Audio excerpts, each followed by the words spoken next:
Hello friends, Dave Page here, Early Literacy Consultant. In this session, I'm going to talk about print awareness.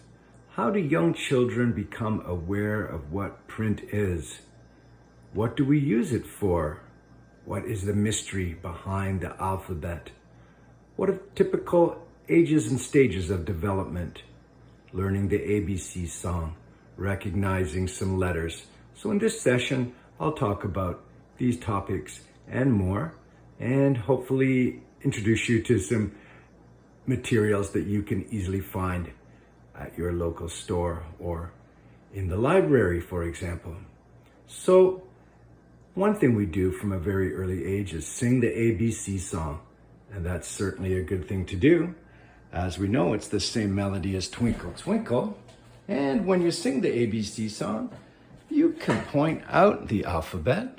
I would say I would start doing this after the first year or after 10 months, 12 months.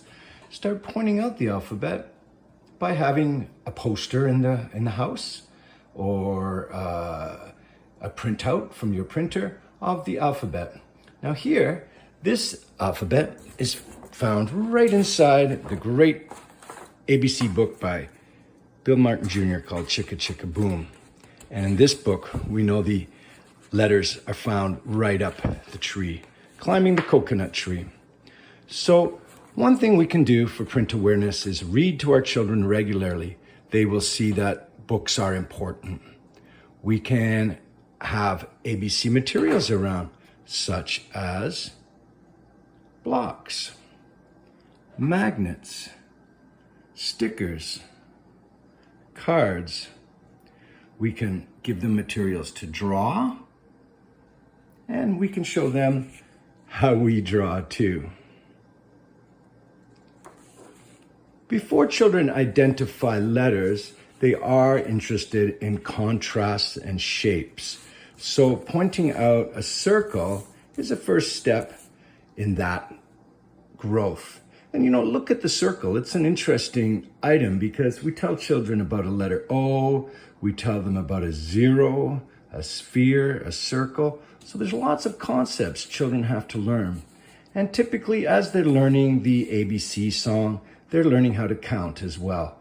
And as we know, counting is haphazard for many months, if not years. The 2-year-old will count 1, 2, 7, 4, 9, and so on. So we just play with that and practice. The more they hear it, the more they understand. The more they count, the more they start to realize how numeracy works. So in our environment, we see shapes all around. We can point out circles in wheels in cars, in the button in your shirt. We can point out that the book is a square. So shape awareness leads to awareness of other symbols. And as we know, there's symbols all around. So young children at a very early age, maybe 2.5, 3, can recognize the good old stop sign. It's everywhere. And you can start to show them what other signs say. We call this environmental print, and this captures the interest of children. When a child is looking at a book, they're looking at the pictures typically. So if you're reading a great book like this one's called Chicken Cat, Stephanie McClellan, and pictures by Sean Cassidy. It won the Christie Book Award a number of years ago, Chicken Cat. Lovely story for kids.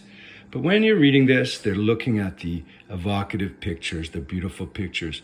They will not be looking at print like that when they're 2.5, 3 years old.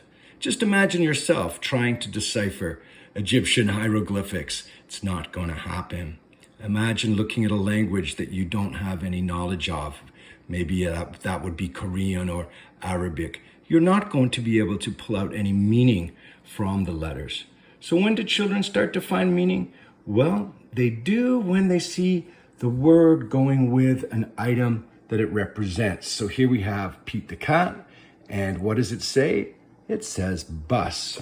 So let's look at some other examples of that. Here's a book by Leslie Patricelli, and her books are all very simple, very fun, and usually have 2 words only. And this one, the words are no and yes. So I might point out when I'm reading this to a child that, this word says no.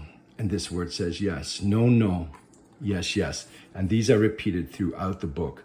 So a child will get the pattern of this and be able to successfully read it through memory, even if they're not technically reading. Here's another book called Hug. Beautiful book by Les Alsborough, who's written several books with this cute monkey. And the only word we see throughout much of the book is the word hug. So that's a good starter book for kids as well. They're going to mimic your reading of the story. Perhaps when Auntie comes over, they'll read a story, and every time they point to the word because it says hug. And see how the word is in a balloon? We call that the word being embedded in the picture. And that's when children will pay a lot more attention. Here's yet another example. This one's called Whoops by Louise Batchelor. And the only word on this page is hi. Hi, hi, hi. So if you point to these words when reading to your children, and they look through the book by themselves, as they will have the confidence and the understanding that this text has a certain meaning, and the meaning is high.